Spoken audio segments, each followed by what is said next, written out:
showbiz, sport and beyond. Tonight, the man who broke the bank. Nick Leeson is a former derivatives trader whose fraudulent, unauthorised and speculative trades resulted in the 1995 collapse of Barings Bank, the United Kingdom's oldest merchant bank. Leeson was convicted of financial crime in Singapore and served over 4 years in Changi prison.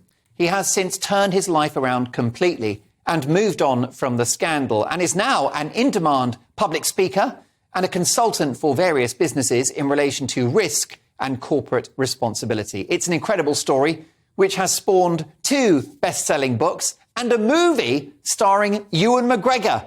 I'd always hoped Ewan McGregor would play me at some point. Nick Leeson, welcome to GB News. Good evening, Mark. Great to have you on the programme. Congratulations on having completely reinvented yourself. It's been quite a journey. We'll start with an easy question. What happened?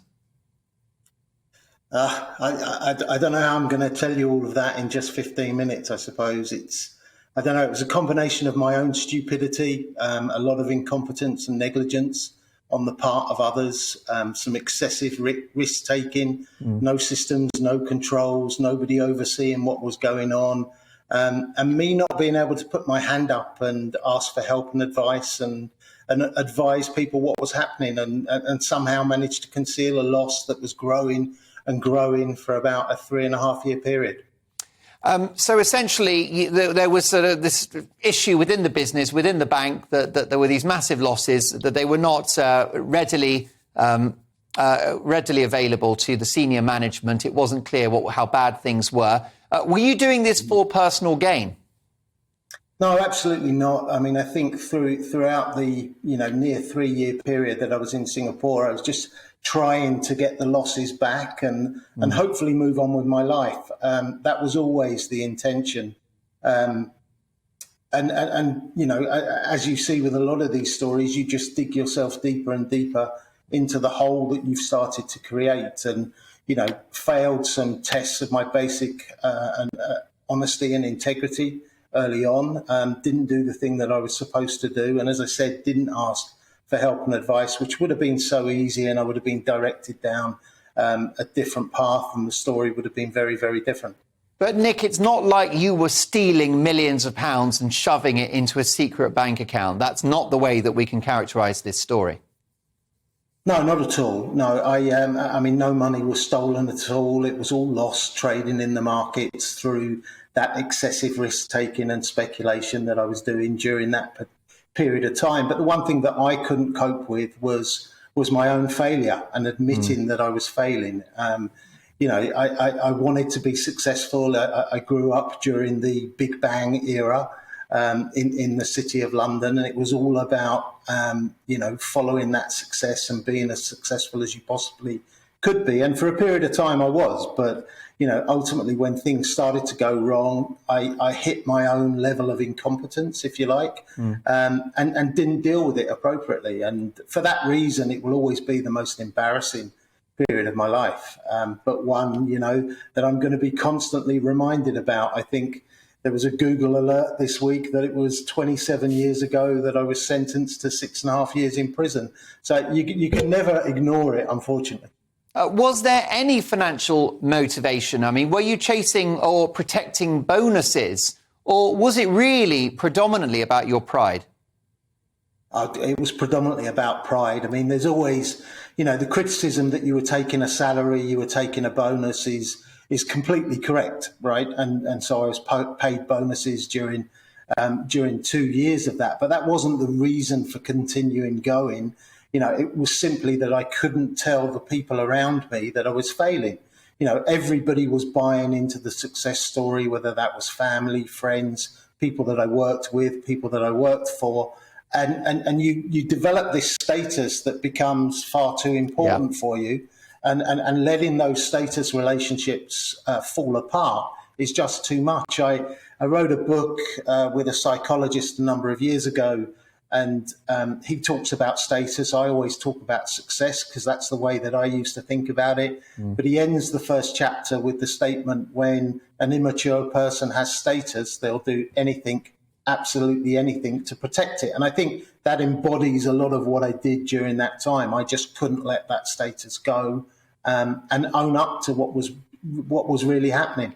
Yes, well, you were a young man, and I guess, young men always have a bit of an ego, especially in the world of finance, and you were becoming a bit of a legend, the golden boy, and you didn't want to let that go. I can understand completely how that would be a trap, especially if you're a bit emotionally immature, which all young people are.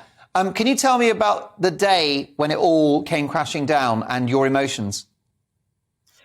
Yeah, well, look, I mean, that's the first time that I've really had to confront it. Somebody's come into the office, performed a very simple reconciliation that should have been done every single day for the 3 years prior to that, but this was the first time that it'd been done. There's no way to explain it away. There's a huge discrepancy in terms of the positions that we're running in Singapore, and it becomes very much fight or flight. So I'm in Singapore. I know that I'm going to be punished quite excessively in Singapore. I don't know quite what that's going to be. And I tried to get away from Singapore and to a location where I can start to work that out. Some people, a question I often get asked is, was there a sense of relief when you got caught? And, I think the usual answer that people would give is that, yes, there was, but there was always another battle that you had to fight. I was then in prison in Germany, and then I was going to be going back to Singapore. So there were always other things to focus on. So it wasn't really the relief that some people might think it was.